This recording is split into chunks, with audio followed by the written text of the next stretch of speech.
Hello, this video will be talking about inheritance, which it is one of the relations that we can form between classes. As you know, there are different forms of relations. One of them is the composition, aggregation, association, and inheritance. Inheritance is what we will be talking about today. I'll give you an example to demonstrate the concept of inheritance, and then I'll talk about constructors. Today we will focus on just inheritance. So look at this. If we have a class name person here and a class name employee, so what is the relation between a person and employee?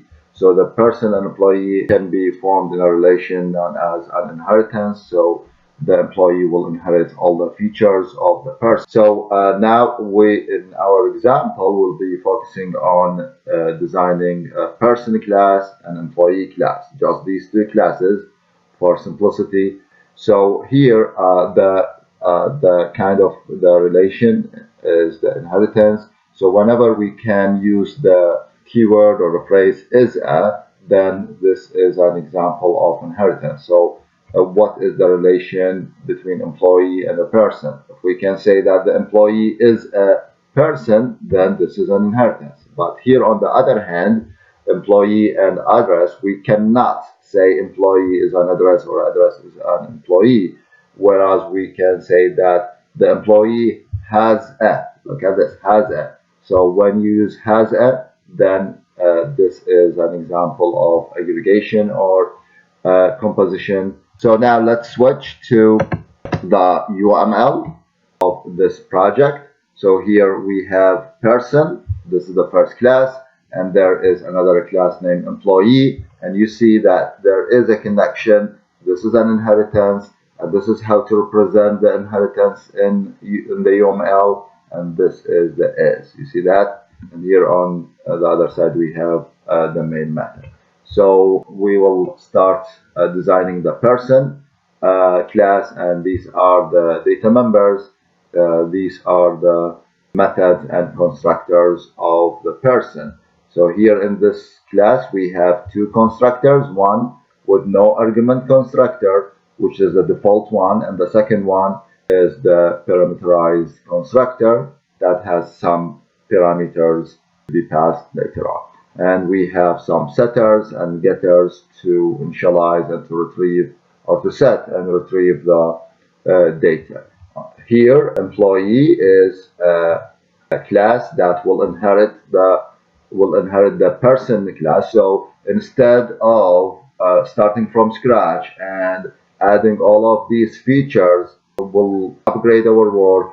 We'll be using the things that we already designed. This is the good thing with the inheritance. We'll not start from scratch. We will build on the existing components or existing classes. So here in the employee, we have these data members, and we have some constructors and methods. We have here two constructors as well, defaults, no arguments, and the second one, a constructor with some parameters. We will set these to the data members and then some setters and getters. Okay, so this is the plan, and we'll go from there.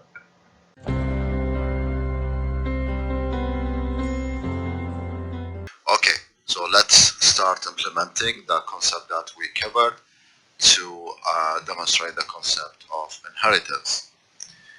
Now, first I'll create a new class, and this class will be person, and this class has some attributes: string, first name, last name, address, email address. So we can have different data types, but here we just have these attributes of type string.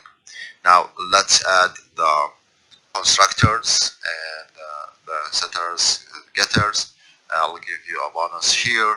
Just hold the Alt key and press the Insert key.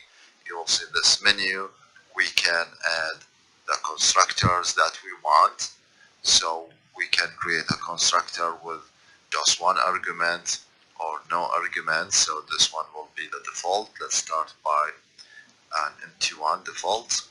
and we can add another constructor, which is the overloaded, that is accepting all of these parameters to initialize them. So this is a short way. So here I'll print a message just to see when this message will be triggered, or in other words, when this constructor will be triggered. So here I'll type this is the default, and here class person. Okay, and this one the same. Now we'll keep adding the setters and getters. Again, alt insert, it's the getters to retrieve all the attributes. So we are done with this one. Let's go ahead and create the other one, which is the class employee. And the employee, as you know, is a person. So we will inherit a class person. We'll use the extend keyword to connect the two classes in an inheritance relation. Person is the name of the superclass. Again, the subclass, the new class is employee, is inheriting or extending the superclass person. Here we can do some data members related to the employee. Let's say we have employee ID of type integer, double salary, and string the department. Okay, and now we can do the same thing by creating a constructor with no arguments and another constructor with some parameters, and here we'll use all the attributes. And by the way, we are referring to the superclass constructor. So if you want to use the superclass constructor, use the keyword super, and here we are passing the 4 attributes or 4 parameters to the superclass constructor, and here we are using the keyword super. The keyword super is a reserved word, and it must be at the top, the first statement in your constructor. We cannot switch it with the second statement. We cannot make it as the second statement or third or so. We have to have it at the top of the constructor. So super again is a reserved keyword. We have to start with it if we want to call the superclass constructor. So here we are passing some arguments. These are 4 arguments, 4 parameters that is matching the 4 parameters of the superclass person. Look at this here, 4, and here we have 4. So now this is the one. If you want, we can add some constructor messages here. Okay, we'll keep going, and now we'll insert the setters and getters for this new class. We'll add all the members of the setters here, and then the getters will add all the getters that will help you to retrieve all the information. So now we have the 2 classes. These are the classes that we want to design, to build based on the UML diagram. And let's now switch to the main, and here in the main let's do some testing. So first I'll create an object of type employee. Admin is the first instance, is the first object. New of type employee, and look at this here.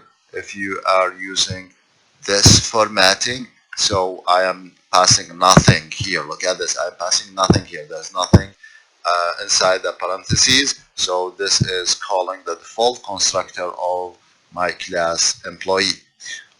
Let's run this code and let's see.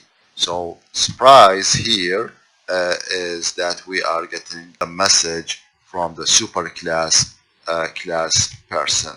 So what is going behind the scenes? This is what we will check. But before doing so, let's go to the employee class again, and we forget to add a message here. to see when this class or when this constructor will be triggered. So I'll print this is the default constructor of class employee. This is the default, okay? So we can do the same one, the same message for the parameterized constructor, and here we can say instead of default parameterized. Okay, so we have these two messages. Now let's run the code again and look at this. We are or we can see here two messages. One is the default from the superclass person, and the second one is from the subclass employee. Both of them are the default constructors. Why? Because we elected to call the default constructor, without passing any argument. Now, why we have two messages? Because there is an inheritance relation, so this is a proof that the employee will call the superclass first, and the superclass constructor will be triggered first, and then the subclass constructor will be triggered second.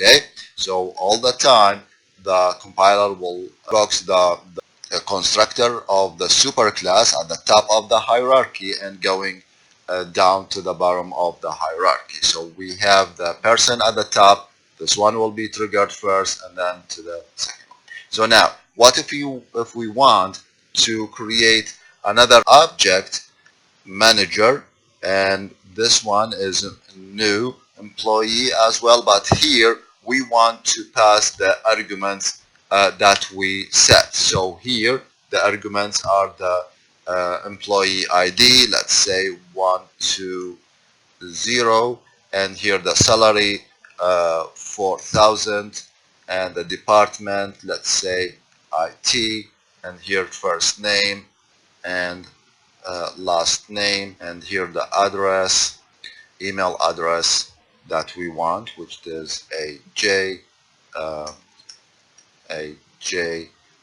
at gmail.com.